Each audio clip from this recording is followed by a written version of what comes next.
கர்த்தருடைய பரிசுத்த நாமத்துக்கு ஸ்தோத்திரம்.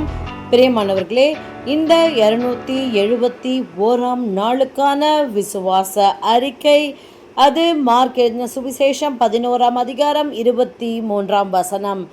எவனாகிலும் இந்த மலையை பார்த்து நீ பெயர்ந்து சமுத்திரத்திலே தள்ளுண்டு போ என்று சொல்லி தான் சொன்னபடியே நடக்கும் என்று தன் இருதயத்தில் சந்தேகப்படாமல் விசுவாசித்தால் அவன் சொன்னபடியே ஆகும் என்று மெய்யாகவே உங்களுக்கு சொல்லுகிறேன்.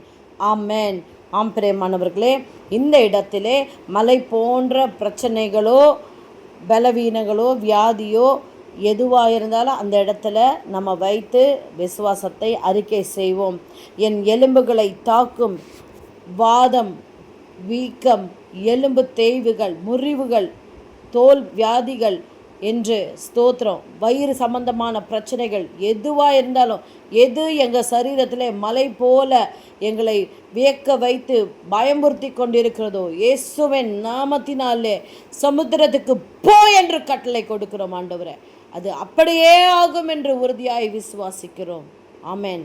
ஆம் பிரியமானவர்களே, நீங்களும் உறுதியாய் விசுவாசித்து அறிக்கை செய்யுங்கள். மலை போன்ற பிரச்சனைகள் காணாமற் போக செய்வார். God bless you.